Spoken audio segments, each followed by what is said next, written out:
Hey guys, welcome to our channel For You Education Adda. Today we are going to start the class 10 topic that is light. आज हम light start करने जा रहे हैं. Light start करने से पहले मैं आपको बताना चाहता हूँ, मैंने अपने चैनल पे इलेक्ट्रिसिटी पूरा कंप्लीट ओवर कर रखा है. कुछ कॉन्सेप्ट्स न्यूमेरिकल्स के, केमिस्ट्रीज़ के डाल रखे हैं. तो अगर आपने इन वीडियोज़ को देखा है तो उन्हें देखें और शेयर भी करें. और मैंने चैनल को सब्सक्राइब करें और मोस्ट ऑफ द स्टूडेंट तक शेयर करें ताकि वो एडवांटेजेस ले सके. और जैसा मैंने बोला कि आज हमारा टॉपिक क्या है, कंसर्न टॉपिक जो हम स्टार्ट करने जा रहे हैं दैट इज़ लाइट. अच्छा, लाइट क्या है? अगर आपको मैं पूछूं क्या मैं आपको दिख रहा हूं, exactly I am visible to you, हाँ विजिबल हूं, तो what is the reason behind that? क्या लॉजिक है कि मैं आपको विजिबल हूं? The logic is that light. Basically light क्या है? लाइट ऐसी चीज़ है जिसकी वजह से विजन प्रोवाइड हो रही है, जिसकी वजह से हम देख पा रहे हैं. ठीक है, तो लाइट का मेन कॉन्सेप्ट, लाइट की वजह से हम देख पा रहे हैं. जो भी चीज़ें आप देख रहे हैं यूनिवर्स में, जितनी भी चीज़ें आप देख रहे हैं सब किसकी वजह से? लाइट की वजह से. मतलब लाइट की वजह से आप देख पा रहे हैं. तो लाइट होता क्या है? टेक्निकली लाइट है क्या? अगर मैं लाइट को डिफाइन करूं व्हाट इज़ लाइट, तो मैं ऐसा कह सकता हूं, लाइट को डिफाइन करूंगा तो मैं ऐसा बोलूँगा कि light is what? Light is a form of energy. Light is what? Light is a form of energy that provides the sensation of sight, that provides the sensation of sight or sensation of vision you can say, जिसकी वजह से हम देख पाते हैं, that is light. Okay, अगर जो हम लाइट की स्टडी कर रहे हैं, क्लास 10th में जो लाइट है ना, लाइट को दो पार्ट्स में बोला गया है. एक तो reflection, this are the phenomena, and refraction. इन दोनों फेनोमेनन के बेस पे चैप्टर डिवाइड है, reflection and refraction of light. 10th के बुक में ऐसा चैप्टर लिखा हुआ है एनसीईआरटी के according, reflection and refraction of light. तो बेसिकली जो लाइट से हम डील कर रहे हैं, लाइट किसके अंदर आती है? अगर मैं ऐसा बोलूँ तो फिजिक्स, जो लाइट आती है ना, फिजिक्स का एक ब्रांच होता है जिसको हम बोलते हैं ऑप्टिक्स. क्या बोलते हैं? ऑप्टिक्स. लाइट किसके अंदर आती है भाई? फिजिक्स का एक ब्रांच है जिसको बोलते हैं ऑप्टिक्स. तो अगर किसी ने पूछा व्हाट इज़ ऑप्टिक्स, अगर ऑप्टिक्स को हम डिफाइन कर रहे हैं तो मैं ऐसा बोल सकता हूँ, it is the branch of physics. It is what? It is the branch of physics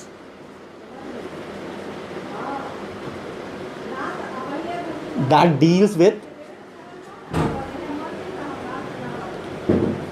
deals with nature and behaviour of light. फिर ऑप्टिक्स क्या है? वो ब्रांच है जो किससे डील करता है? Nature and behaviour of light से डील करता है. और interaction of light with matter, और interaction of light with matter. ठीक है, interaction of light with matter. मैंने क्या बोला? ऑप्टिक्स क्या है? बेसिकली ऑप्टिक्स फिजिक्स की वो ब्रांच है जो डील करती है किससे? नेचर से डील करती है. और किससे डील करती है भाई? Nature and what? Behaviour of light and interaction of matter. Matter के साथ इंटरेक्शन से डील करती है ऑप्टिक्स. बेसिकली जो ऑप्टिक्स है, ऑप्टिक्स को दो पार्ट में डिवाइड किया गया. Optics can be divided in two part. The first one is what? Ray optics. पहला क्या है भाई? Ray optics. ठीक है भाई. और जो दूसरा होता है वो है वेव ऑप्टिक्स. दूसरा क्या है भाई? Wave optics. मतलब हम ऑप्टिक्स के दो पार्ट में डिवाइड किया गया. हमें तो नहीं पढ़ना, बेसिकली ये क्लास 12th में पढ़ना है ऑप्टिक्स के दोनों पार्ट को. रे ऑप्टिक्स अलग, वेव ऑप्टिक्स अलग. अच्छा, किसी ने बोला रे ऑप्टिक्स. रे ऑप्टिक्स की बात करें तो 10th में भी ऑलमोस्ट है चीज़ें, बट वेव हमें बिल्कुल ही नहीं पढ़ना यहाँ पे. तो अगर मैं बात कर रहा हूँ रे ऑप्टिक्स की, तो रे ऑप्टिक्स होती क्या है? किसी ने पूछा व्हाट इज़ रे ऑप्टिक्स, तो आप ऐसे बताओगे कि अगर लाइट, सपोज करो लाइट आती कैसे हुई? लाइट का कोई ना कोई सोर्स होगा. अगर मैं ऐसा बोल रहा हूँ कि ये सन है, ठीक है, तो सन से ऐसे लाइट्स निकलती हैं जो हमारे अर्थ एटमॉस्फेयर पे आ रही है. सन से लाइट निकल रही है, वही तो हमारे अर्थ एटमॉस्फेयर पे आ रही है. तो ये जो सन से लाइट निकल रही है, ये जो लाइट फॉलो कर रही है, ये किसके फॉर्म में कर रही है भाई? ये लाइट का जो प्रोपगेशन हो रहा है वो किसके फॉर्म में हो रहा है? रे के फॉर्म में हो रहा है. तो बेसिकली रे ऑप्टिक्स वही ब्रांच है फिजिक्स की जो किससे डील करती है? Propagation of light. किससे डील करती है? Propagation of light in form of रे. What I am saying, ray optics is a branch of physics that deal with the propagation of light in a form of रे. ठीक है, अगर किसी ने बोला रे ऑप्टिक्स क्या है, तो it is a branch of optics, you can say it is a branch of optics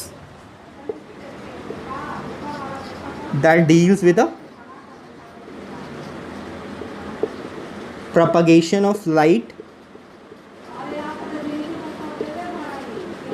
propagation of light, propagation का मतलब लाइट का ट्रैवल होना, propagation of light in form of ray, किसके फॉर्म में भाई, रे के फॉर्म में। अच्छा, अब इसके अंदर जो हमें फेनोमेनन पढ़ने हैं, इसके अंदर जो भी फेनोमेना हम स्टडी कर रहे हैं, ठीक है, जैसे रिफ्लेक्शन और रिफ्रैक्शन, वो सारे रे ऑप्टिक्स से एसोसिएट होंगे जो हमें 10th में पढ़ने हैं।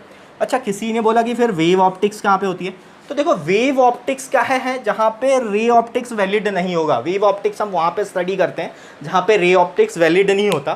तो फिजिक्स में बहुत सारे फेनोमेनन होते हैं, जैसे इंटरफेरेंस, डिफ्रैक्शन, लाइट के बहुत सारे फेनोमेनन हैं, इंटरफेरेंस, डिफ्रैक्शन और पोलराइजेशन। इन सब फेनोमेनन के लिए ना, इन सब फेनोमेनन के लिए कहाँ क्या पढ़ते हैं हम, इन सब फेनोमेनन के लिए हम पढ़ते हैं वेव ऑप्टिक्स। ओके, मैंने क्या बोला अभी तक, मैंने बोला लाइट क्या है। लाइट एक एनर्जी का फॉर्म है जिसकी वजह से हम देख पाते हैं। लाइट जिसके अंदर आता है वो किसके अंदर आता है, ऑप्टिक्स के अंदर आता है। ऑप्टिक्स के कितने पार्ट होते हैं, ऑप्टिक्स के 2 पार्ट होते हैं। 2 पार्ट क्या क्या होते हैं भाई, एक तो होता है अपना रे ऑप्टिक्स, दूसरा होता है अपना वेव ऑप्टिक्स। अगर रे ऑप्टिक्स की बात करेंगे तो रे ऑप्टिक्स किससे डील करता है, लाइट के प्रोपगेशन से डील करता है इन फॉर्म ऑफ रे। और वेव ऑप्टिक्स किससे डील करता है, वेव ऑप्टिक्स वहीं वैलिड होगा जहाँ पे रे ऑप्टिक्स फेल हो जाएगा। रे ऑप्टिक्स क्या होगा, फेल हो जाएगा, या फिर रे ऑप्टिक्स वैलिड नहीं होगा, वहाँ पे हम किसकी स्टडी करेंगे, वेव ऑप्टिक्स की स्टडी करेंगे। ओके, तो ये अभी तक का था क्लास। आप इसे स्क्रीनशॉट लो, फिर मैं आगे देखता हूँ। आप इसे स्क्रीनशॉट ले लो या कॉपी पेन लेके बैठो, आप इसे नोट डाउन करते रहो कंटिन्यूअस, जस्ट लाइक अ ट्यूशन क्लास, ताकि आपको भी हेल्पफुल होगा। ठीक है, तो आइए अब हम आगे देखते हैं। अब बेसिकली लाइट के बारे में ना बहुत सारे साइंटिस्ट आए, बहुत सारी थ्योरीज हुई। अब लाइट को ना इतनी ईजिली डिफाइन नहीं किया गया, तो बहुत सारी थ्योरीज दी गई, बहुत सारे साइंटिस्ट आए, तब लाइट का प्रॉपर डेफिनेशन बना। अभी जो मैंने डेफिनेशन बताया था उससे भी प्रॉपर एग्जैक्ट डेफिनेशन आगे डिफाइन किया गया। वो किसके बेस पे किया गया, तो थ्योरीज को देख के। तो हम कुछ थ्योरीज पढ़ेंगे, theories associated with light, theories associated with light. अब ये थ्योरीज कौन देंगे भाई, थ्योरीज किसने दिया होगा, तो बहुत सारे साइंटिस्ट आए होंगे, उन्होंने थ्योरीज दिया होगा। तो ऐसे बहुत सारे साइंटिस्ट आए थे। जो पहले थ्योरी था वो वेव थ्योरी था। ठीक है, मैं हर थ्योरी के बारे में आपको बताऊंगा। ठीक है, दूसरा थ्योरी था वेव थ्योरी था, इलेक्ट्रोमैग्नेटिक थ्योरी था।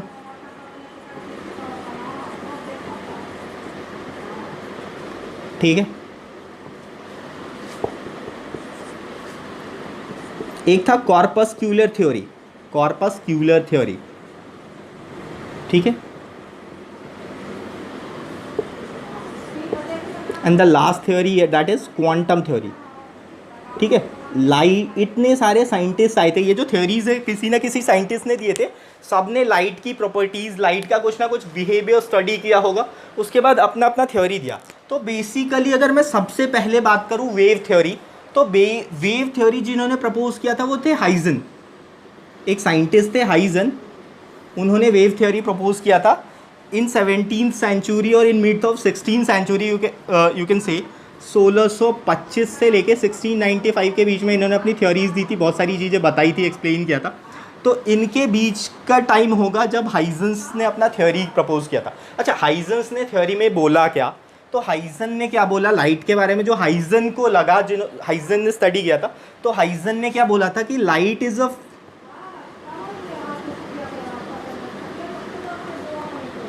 Form of wave. लाइट क्या भाई, light is a form of wave. ठीक है, और वो जो वेव था वो ट्रांसवर्स वेव बोला था उन्होंने, ट्रांसवर्स वेव बोला था।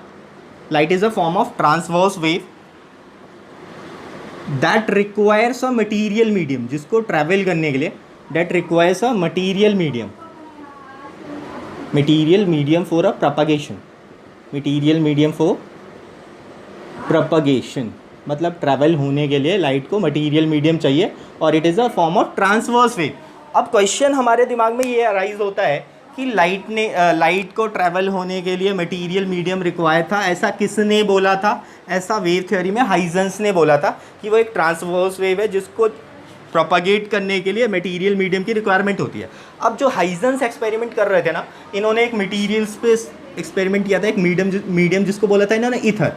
इन्होंने ईथर पे स्टडी की थी इसकी, और फिर इन्होंने बोला था ये ट्रांसवर्स वेव होता है और इसको ऐसा मीडियम रिक्वायरमेंट होगा। ठीक है, जब हाइजेंस की वेव थ्योरी प्रपोज हुई तो हाइजेंस के अकॉर्डिंग ये ट्रांसवर्स वेव था और इनको मीडियम चाहिए था। अब जेन्युइनली इन्होंने तो इतनी बात बता दी थी। अब आगे एक साइंटिस्ट आए जो मैंने 3rd नंबर पे लिखा है, कॉर्पस्क्यूलर थ्योरी। बेसिकली ये साइंटिस्ट थे कोई और नहीं, आइजैक न्यूटन थे। ठीक है, आइजैक न्यूटन। ठीक है, अब न्यूटन साहब आए, उन्होंने बोला कि नहीं, ये वाली बातें जो हाइजेंस ने बोली है ये टोटली रॉन्ग है। लाइट को ट्रैवल करने के लिए मीडियम नहीं चाहिए। इनके अकॉर्डिंग इनका कहना था कि भाई लाइट कोई मीडियम में ट्रैवल नहीं करेगा। अच्छा, लाइट कोई मीडियम में ट्रैवल नहीं करेगा तो कैसे ट्रैवल करेगा? इनके अकॉर्डिंग इन्होंने क्या बोला, इन्होंने अपने थ्योरी में क्या बोला कि लाइट कुछ पार्टिकल्स के बने होते हैं। Light consist of a particles that is called corpuscles, जिसको क्या बोलते थे? कॉर्पस्क्यूल्स बोलते थे। लाइट कुछ पार्टिकल्स के बने होते हैं, that is called corpuscle, and it travel along a straight line, it travel along a straight line, और वो straight line में travel करेंगे। ठीक है, having finite velocity and momentum, ऐसा इन्होंने बोला था। किसने? न्यूटन साहब ने बोला था कि लाइट भाई पार्टिकल्स का बना होता है। कुछ पार्टिकल्स होते हैं जिसको उनके अकॉर्डिंग कॉर्पस्क्यूल्स बोल रहे थे। ठीक है, वो ऐसे पार्टिकल भी नहीं बोल के बोले कॉर्पस्क्यूल होता है लाइट के अंदर। ठीक है, और उस कॉर्पस्क्यूल की वजह से लाइट ट्रेवल करता है स्ट्रेट लाइन में, और उसमें कुछ ना कुछ वेलोसिटी और मोमेंटम होता है। ठीक है, अच्छी बात है, न्यूटन ने ये बोल दिया। इन्होंने मीडियम की डिस्कशन किया ही नहीं कि लाइट को ट्रैवल होने के लिए मीडियम चाहिए। ठीक है, तो आगे जो 3rd वाली थ्योरी आई थी, अच्छा ये वाली जो थ्योरी न्यूटन ने दिया था ना, ये समवेयर अराउंड 1637 में इन्होंने ये थ्योरी प्रपोज किया था। ठीक है, तो अब जब मैंने तीसरी थ्योरी लिखी इलेक्ट्रोमैग्नेटिक थ्योरी, तो अच्छा इलेक्ट्रोमैग्नेटिक थ्योरी होता क्या है? पहले तो ये बात हमें पता होना चाहिए कि इलेक्ट्रोमैग्नेटिक थ्योरी दिया किसने था। तो देखो, इलेक्ट्रोमैग्नेटिक थ्योरी जिन्होंने दिया था उनका नाम था मैक्सवेल। किसने दिया था भाई? इलेक्ट्रोमैग्नेटिक थ्योरी दिया था मैक्सवेल ने। अच्छा, मैक्सवेल ने जब इलेक्ट्रोमैग्नेटिक थ्योरी दिया तो इन्होंने क्या बोला? अकॉर्डिंग टू मैक्सवेल ने क्या बोला कि light is a form of EM wave. अब एक बात समझ नहीं आ रही कि भाई हाइजेंस ने बोला था कि वेव है, इन्होंने बोला था कि कॉर्पस्क्यूल्स का बना होता है, और इन्होंने फिर से बोल दिया कि light is a form of EM wave. EM wave बोले तो इलेक्ट्रोमैग्नेटिक वेव। क्या? Electromagnetic wave that does not require